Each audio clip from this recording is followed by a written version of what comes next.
Oui, d'autant plus depuis que j'ai été enceinte et que j'ai eu mon fils. Et du coup, je supporte plus ne pas pouvoir être en terrasse sans avoir de la fumée de cigarette des voisins. Ouais. On n'a pas du tout aménagé en fait pour les fumeurs. On a tout de suite dit qu'elles seraient non-fumeurs depuis l'ouverture, mais il n'y a pas d'espace pour les fumeurs. On leur demande juste de se décaler le plus loin possible.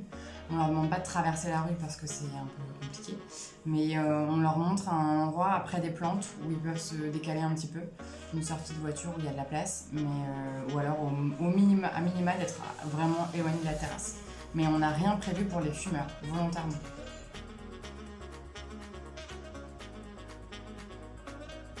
Des clients non-fumeurs qui sont ravis d'avoir récupéré la terrasse, notamment pour les enfants aussi, on a beaucoup de familles. Donc, et puis tout simplement des gens qui sont non-fumeurs et qui sont ravis de ne pas avoir le voisin qui fume pendant qu'il mange. En revanche, on a eu quand même quelques retours de clients fumeurs qui ne comprennent pas, parce que c'est quand même une tradition en France, le café-cigarette sur la terrasse. Et du coup, il y a des clients clairement qui ne supportent pas qu'on leur interdise de fumer dehors. Ils estiment que c'est pas même légal parfois de leur interdire. Mais pour le peu de fois où c'est arrivé, on préfère largement perdre ce genre de clients qui vont de toute façon trouver une terrasse au bout de la rue dans un café classique. Des équipes jeunes, forcément, que ce soit en cuisine ou en salle, donc nous on a beaucoup de collaborateurs qui fument. Du coup, en revanche, eux, on peut les obliger à vraiment être éloignés, ne serait-ce que par l'image. Parce que bien évidemment, on a une terrasse non-fumeur, on va pas mettre nos serveurs qui fument juste devant la terrasse.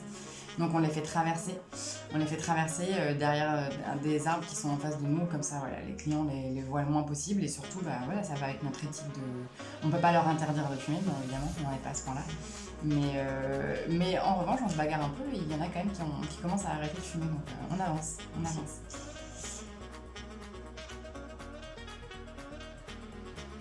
Je dirais juste c'est beaucoup d'a priori en fait. D'a priori de dire qu'on a une terrasse non-fumeur, fois des gens qui nous disaient qu'on était des ayatollahs, voilà, du bien-être et qu'il fallait laisser les gens faire ce qu'ils voulaient, s'ils voulaient fumer, ils pouvaient fumer.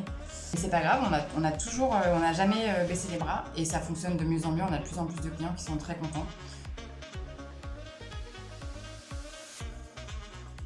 Bah, je pense que tout le monde devrait le faire en fait, parce qu'il y a suffisamment de place dans la rue pour les gens qui veulent fumer pour se décaler, mais les terrasses elles doivent appartenir à tout le monde et on sait bien l'impact que ça a la cigarette sur notre corps, donc il n'y a pas de raison d'imposer ça aux autres. Si vous fumez, très bien, mais vous fumez pas en terrasse, vous fumez, vous vous décalez. Je pense pas qu'il faille créer des espaces pour les fumeurs particulièrement, mais en tout cas je pense que tout le monde devrait avoir sa terrasse non-fumeur pour que voilà, la terrasse appartienne à tout le monde.